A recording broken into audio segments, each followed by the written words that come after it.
Hey everybody, Rob Greenfield here, and today I'm going to talk to you about the survival garden. What I mean by that is a garden where you don't have to go to the grocery stores or the restaurants, and you can live off of this. It can produce your calories, it can produce your nutrients, and at the very least it can get you through weeks or months of not having to go to the grocery store. So this is the survival garden.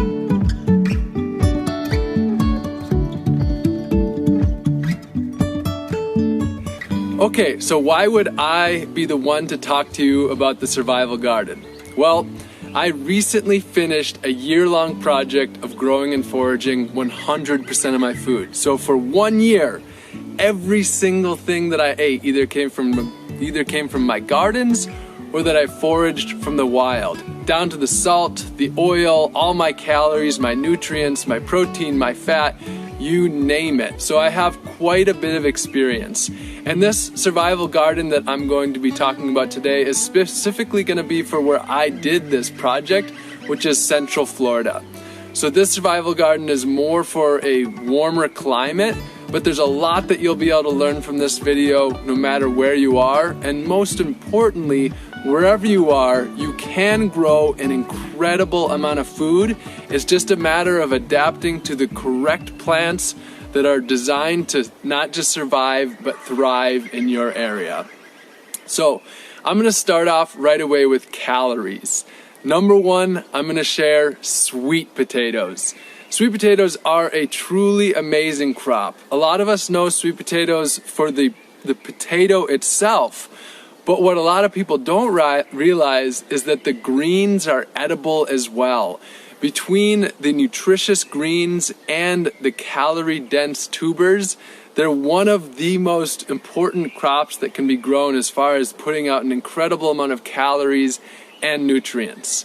I probably grew 600 pounds of sweet potatoes in my year of growing and foraging all my food, and I'm just blown away at how much you can grow.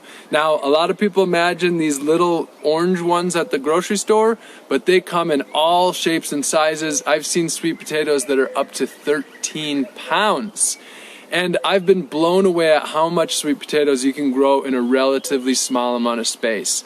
In a standard front yard, it's possible to grow all of your calories. Let me say that again. It is possible in a standard front yard to grow all the calories you need with different tuber crops. So, the second one that I'm going to talk about is called cassava or yucca. And for those of you who still haven't heard either of those words, it is what tapioca is made out of. So this is the true survival food. Over 1 billion people around the world depend on it for their very survival. It's twice as calorie dense as sweet potatoes at about 700 calories per pound is what I've read. So it is truly, truly calorie dense. A couple pounds of this per day meets your calorie needs. That said, it doesn't have a lot of nutrients, but we'll get into the nutrient crops soon. So the beautiful thing about cassava is you literally just take a stick of it, a branch, you take that branch, you stick it into the ground, come back 12 months later, and you've got yourself a whole cassava tree or bush or whatever you want to call it with the tuber under the ground. You don't plant it like a potato, you plant it with a little cutting, basically.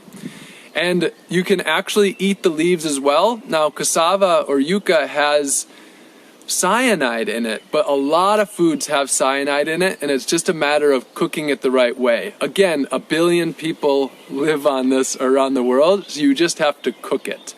So that's yucca or cassava. One plant can put out 10, 20 pounds of tubers from one plant. And the average one that I've gotten in Central Florida is probably around 5 to 10 pounds of tubers. So that is cassava or yucca, that's number 2. Number 3 is another really, really great tuber, another calorie-dense crop, and that is yams. The genus and species that I've worked with is Dioscorea alata, if that's how you pronounce it. And in Florida, this has actually become invasive. It is made out of cultivation. I believe it's originally from Asia, possibly Africa too. And it's a commonly grown crop for many people around the world. Now, when I say yam, a lot of people think of the orange ones that you get at the grocery store, which we call sweet potatoes and yams interchangeably. No, a yam, the largest one that I've ever harvested, was 150 pounds. Imagine, I weigh about 150, 155 pounds. The one I harvested, the biggest one, was 157 pounds. So the size of me, they get massive. An average one might be 10, 20, 30 pounds is not abnormal. And the beautiful thing about all three of these first crops is that most of them, you can largely set them and forget them, especially yucca or cassava. Those are drought tolerant, they don't need a lot of nutrients, and 12 months later you come back and you can have a whole survival garden. You can do your fence around your property all with yucca and yams and just have a living fence of serious calories to be able to come back to when it's needed or just when it's desired. But back to the big yam. The average one, 10, 20, 30 pounds. They're delicious. I actually prefer them over potatoes, and they are a vining species. Not an edible leaf. Unlike the yucca and the sweet potato, both of those have edible leaves, but this is just another beautiful calorie crop. Now, another calorie crop that I want to mention is potatoes.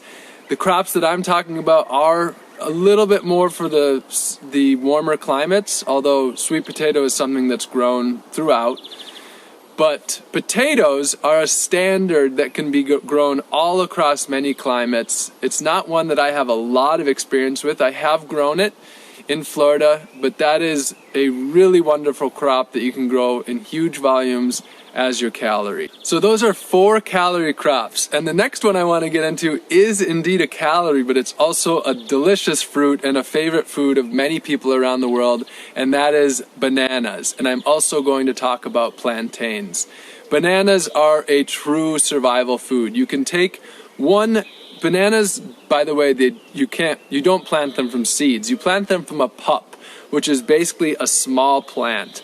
How bananas work is they send up babies or pups, little shoots out the sides, and you can get, if there's a huge stand of bananas, you can just dig one of those up with part of the corm, plant it in a few years, and in a few years' time you can have a whole stand of bananas.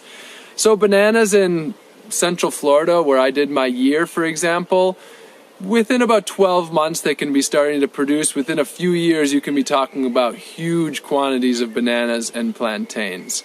Now, bananas can be eaten green, fried for example, or you can wait until they're ripe and you can eat them as a delicious banana. You can also actually dehydrate the skin and the banana whole and dehydrate it and then blend it to make a flour. And then, of course, plantains are a staple of many, many, many people all over the world.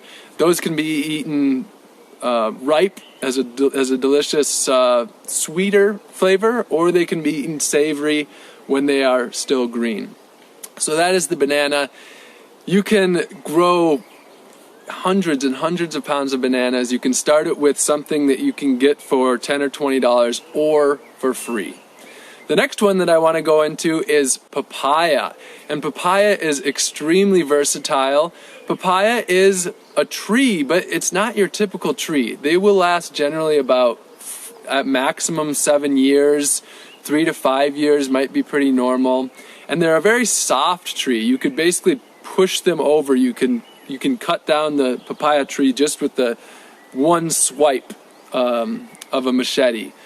But the fruit is a beautiful fruit, and it's very versatile. So of course you can wait until it's ripe, and then it's a nice sweet orange, Or you can eat it while it's green, more as a vegetable. And I make sort of like a sauerkraut with it, a papaya kraut, by fermenting it.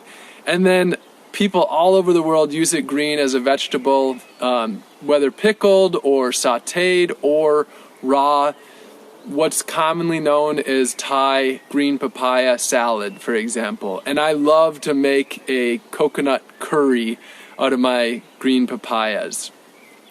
If you're dealing with wasps, a pest that often comes for the papayas, then the best thing to do is not wait for them to get ripe and eat them green. So this is a great staple crop, not as calorie dense as the earlier calories I mentioned, but very filling and very much has calories to it. Now, in a colder climate, something that actually somewhat resembles in my mind the papaya is the zucchini. Zucchini in a colder climate is a true survival crop. I hear stories all the time about people saying that in the northern climates, they have so many zucchinis that they have to put them on their neighbors' doors to try to get rid of them, but their neighbors hide from them because they don't want them because they have so many. And the reason it reminds me of papaya is because they can grow very large and in extreme abundance, and they can be cooked in a similar manner. And they don't, again, have an incredible amount of calories, but they have a large amount of sustenance and can really fill you up. So that's the papaya, and for some people, the zucchini. And speaking of zucchini, what I have to mention for the survival garden that I'm talking about is a heat-loving, a heat-tolerant squash. And for me, that is the Seminole pumpkin. It's amazing what you can do with one seed. Most people, with their pumpkins and with their squash, when they buy them at the grocery store, what do? They take those seeds out and they throw them in the garbage. At the very least, you could compost them, but what you can actually do is plant them, especially if they're a local variety. When I had dinner with a friend, I took home the pumpkin seeds from Seminole pumpkins, and from 2 pumpkins, the seeds of that turned into hundreds of pumpkins, many, many, many meals to come. The Seminole pumpkin is my favorite pumpkin personally, my favorite squash. Wherever you are, your survival garden can definitely include squashes. The next thing that I want to move on to is talking about a little bit of protein. And for me, one of my favorite sources in the garden is pigeon pea. Now, pigeon pea is a perennial crop. It's not a bean that has to be planted year after year. It's actually a tree that will continue to put out pigeon peas, and sometimes multiple times per year, and even throughout the year. They're a truly delicious, they're called gandules. They're very popular in Puerto Rico and other parts of the Caribbean, other parts of Latin America as well, and they are truly, truly delicious. I've eaten a large amount of them and have never once got sick from them at all. And in fact, my friend and I actually even made tempeh from them. So there's a lot that can be done with them. So that is pigeon peas, and along those lines, the next one I want to talk about is ground cover beans or peas. And for me, my favorite one is the southern peas. Now, there's many types of southern peas. You've probably heard of black-eyed peas, for example. There's many different types of these, and I don't know the names of all of them, but we're talking about spreading the seed on the ground. It creates a wonderful ground cover, and it produces a lot of healthy food. It can also be used as a cover crop and as a nitrogen fixer to add nitrogen to your garden. Now, these can be eaten fresh, or they can be left to dry on the vines, harvested once they're dry, and they can be stored. And the same goes for the pigeon peas as well. So talking about survival, these are foods that when dried, you can have these lasting in your pantry for years. And that's an important part about this, is storage. Now, in the warmer climates like Florida, for example, you can grow food year-round. In the northern climates, the key to success with the survival garden is producing as much food as you can during that window of time that you have, and then preserving it for the fall. Now, for all the people out there who are saying, oh, you can only do this in Florida, I have to say, the most extreme abundance that I've ever seen was in the fall in places like northern Wisconsin, where I'm from. The abundance of nuts and different fruits like apples and plums and pears and berries is it's incredible. So much more than I've ever seen in some warmer climates. So you just have to work with your area. So those are a few examples of protein. We've covered calories, we've covered some protein, and now I want to get into some of the very nutrient-dense foods. And the really good news is that a lot of these nutrient-dense foods, whether you want to be self-sufficient and being able to exist without a grocery store or restaurant at all, these nutrient-dense foods are a no-brainer for everyone because they take very little work. They can save a lot of money. They're some of the healthiest foods out there that you can eat. And environmentally, they're one of the most logical things to grow at home because shipping greens is one of the least efficient things that we can ship. So I'm going to talk about perennial greens. And the first one that I'm going to talk about is moringa. Now, moringa is also called the vitamin tree or the tree of life, and it is truly the tree of life. It's one of the most nutrient-dense plants on earth. Supposedly, it's about 20% protein by weight as well, so a lot of greens and vegetables actually do have a lot of protein in them as well. Moringa is a perennial. You can start it either from seed, or you can take a cutting, stick it in the ground, and have a moringa tree. You can make a wall around your property with moringa. You can dry moringa leaves, turn it into a powder, and you have your own multivitamin that you can travel with. And it's also a really great crop that you can trade. You can trade others this nutrient-dense powder that you make for other things that you need, or you can actually make a little business out of it and sell it. The next green that I want to talk about is katuk. Katuk is another perennial green, and by perennial what I mean is you plant it and it produces year after year after year. Up in a northern climate, a beautiful perennial is rhubarb. An average rhubarb plant can last for 25 years. Imagine you plant it and 25 years, every spring it just keeps coming back. Annuals you plant once, for example, carrots, and then when you pull it, you eat it and it's dead. And then in between perennials and annuals is self-seeding annuals, and these are ones that you let go to seed and they keep spreading their seed and they just keep coming back. Once you got them going, you've got them going. So in the survival garden, I highly recommend working with perennials and self-seeding annuals as much as possible. So I mentioned katuk, and the next one that I want to talk about is chaya. Chaya is an ancient food. It's been eaten for thousands of years. I don't remember if it's the Mayans or the Aztecs or possibly both that have had it as a staple part of their diet. It is also called tree spinach and very calorie dense. This one also has to be cooked because it has cyanide in it, just like I mentioned with the cassava or the yucca. But again, it's just a matter of preparing food right. All things have to be prepared right, whether it's coffee or chocolate or the way you're producing your beverages like beer and wine. Once you start to connect with your food, you see that there is a process, a way of doing things. But chaya is a beautiful one. This is one where you can literally just take a stick of it, put it in the ground, and after you have a few trees of chaya, you can be spreading chaya to your entire neighborhood. Another one that's very drought tolerant. And with the survival garden, the key is planting things that are very, very tough, that don't need to be consistently watered, that don't need a lot of nutrients, that don't have too many pests.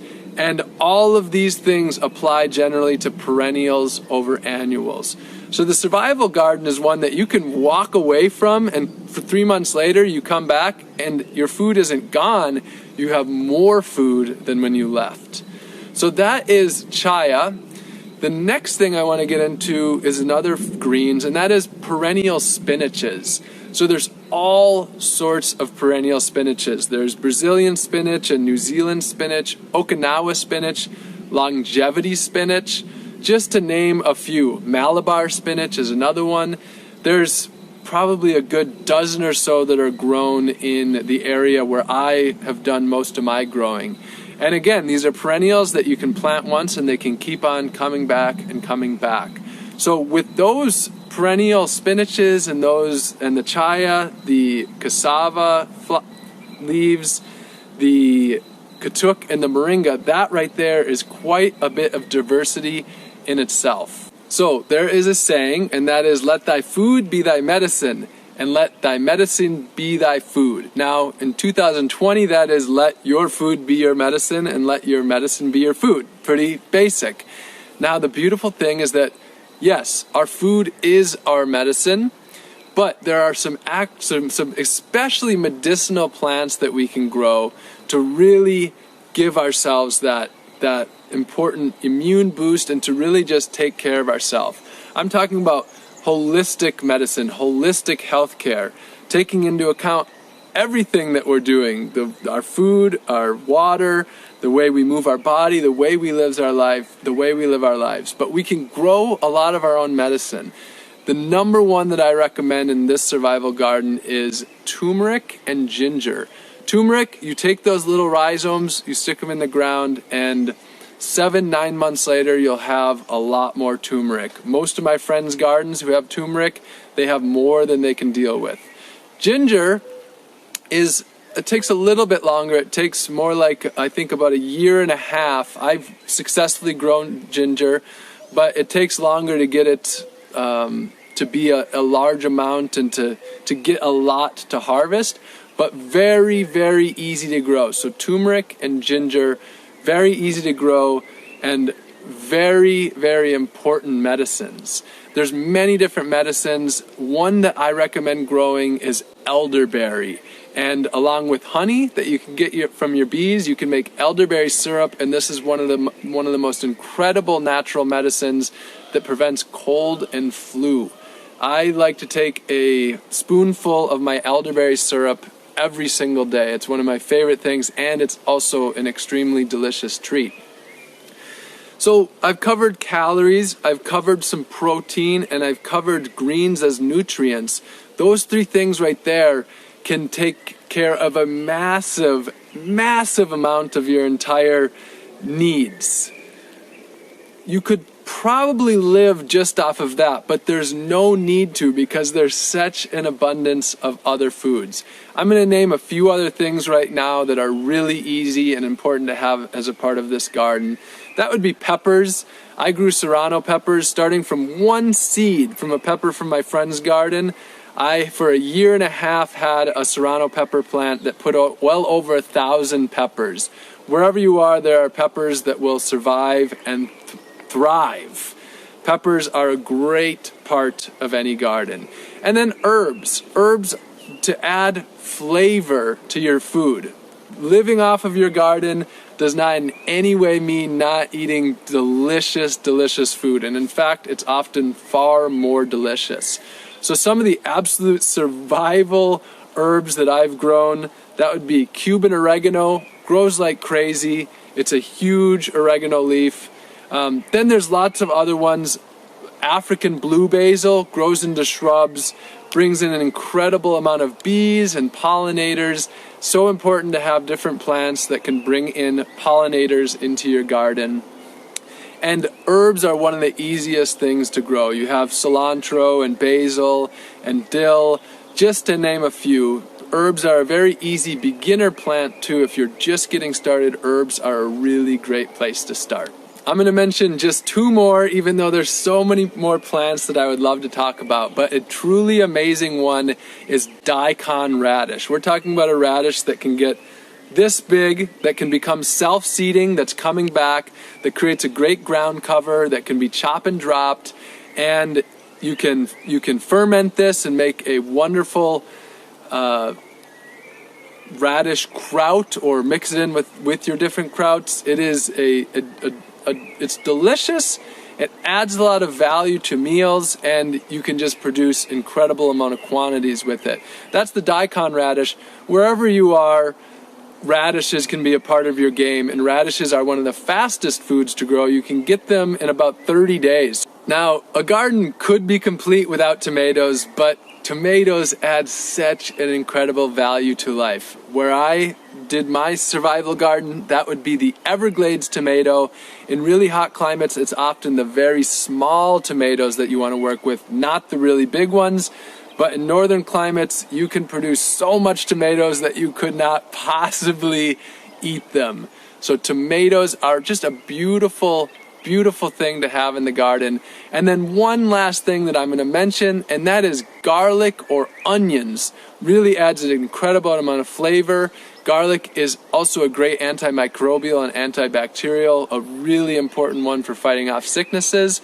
In Central Florida, my big ones would be garlic chives and then society garlic. These are perennials that do really well. I also grew garlic. That's harder in the southern climates, but I did it successfully.